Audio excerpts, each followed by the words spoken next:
Hi అండి, welcome to cookies kitchen. ఈరోజు మనం సింపుల్గా ఇంట్లోనే చేపల ఇగురు ఎలా తయారు చేయాలో చూసుకుందామండి. సాధారణంగా పులుసు తింటారు కానీ ఇగురు చేసుకోవడానికి చాలామంది ఇబ్బంది పడుతుంటారు, ఎందుకంటే చాలా ఎక్కువ టైం టేకింగ్ అని. కానీ మీరు వీడియో లాస్ట్ వరకు చూసినట్టయితే సింపుల్గా తయారు చేసుకోవచ్చండి.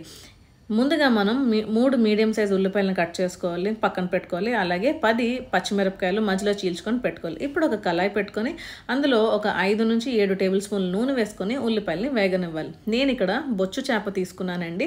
2 కేజీలు తర్వాత పైన చేపలు అయితే మంచి టేస్ట్ వస్తాయి. మీరు చందువా, కొరమీను ఏ చేపలైనా తీసుకోవచ్చండి, వంజరం ఏదైనా తీసుకోవచ్చు. ఇగురు అయితే చాలా బాగుంటుంది, పులుసు కన్నా ఇగురు బాగుంటారు. కానీ చాలామంది చేయరు, టైం వేస్ట్ అని.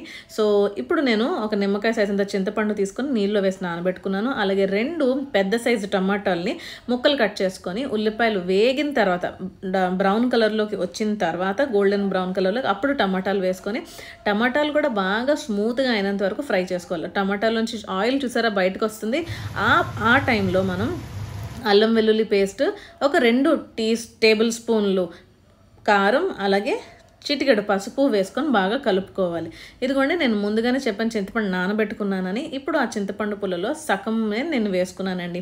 ఏది దేన్ని డామినేట్ చేయకూడదు. చింతపండు పుల్ల ఎక్కువ వేసారనుకోండి మీకు చేపలు తిన్నట్టు ఉండదు, కానీ ఏదో చింతపండు తిన్నట్టు ఉంటుంది. అందుకు ఏదైనా లిమిటెడ్ క్వాంటిటీలో మనం వేసుకున్నట్టయితే మనకు ఆ ఫిష్ ఫ్లేవర్ని లేదా చేపల ఫ్లేవర్ని ఎంజాయ్ చేయొచ్చు.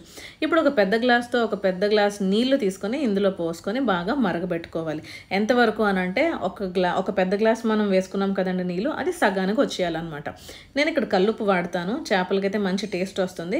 మీ దగ్గర కల్లుప్పు లేకపోతే మామూలు ఉప్పు కూడా వాడండి, ప్రాబ్లం లేదు. సో మూత పెట్టి మీడియం ఫ్లేమ్లో ఒక 5 నిమిషాలు మరగనివ్వాలి. చూసారా, తగ్గింది క్వాంటిటీ. ఒక గ్లాస్ నీళ్ళు వేసిన దాన్ని ½ గ్లాస్కి వచ్చింది. ఈ టైంలో చేప ముక్కలు వేసుకోవాలి. సాధారణంగా చాలామంది ముందే వేసేసుకుంటారు చేప ముక్కలు. అలా చేయడం వల్ల ఏమవుతుందంటే చేప నీళ్ళతో పాటు ఉడికి చేప ముక్క ఇరిగిపోయే ఛాన్స్ ఉన్నది. సో అలా కాకుండా ఇలా వేసుకున్నట్టయితే ముక్కలాగే ఉంటుంది. అలాగే మనకి గ్రేవీ కూడా థిక్ అవుతుంది. సాధారణంగా చాలామంది పులుసు తొందరగా చేసేయడానికి ఇష్టపడతారు, ఎందుకంటే తొందరగా అయిపోతుంది కాబట్టి. కానీ పులుసుకి ఇగురికి నేను మీకు తేడా చెప్తాను. ఎప్పుడు ఆపుకుంటే మనకి కమ్మనైన చేపల ఇగురు తయారవుతుందో చెప్తానండి. చేపల పులుసు సాధారణంగా నీరుగా చేసుకుంటారు, కానీ అలా కాకుండా అంటే ప్లేట్లో వేసిన వెంటనే గ్రేవీ ముక్క వేసినప్పుడు నీరు సైడ్కి జారిపోతుంది. అలా అస్సలు బాగోదండి. కొంచెం క్రీమీగానే మనకి చేపల పులుసు అనేది రావాలి. ఇప్పుడు ఇగురు వచ్చేసరికి ఇంకా మనకి థిక్గా రావాలి.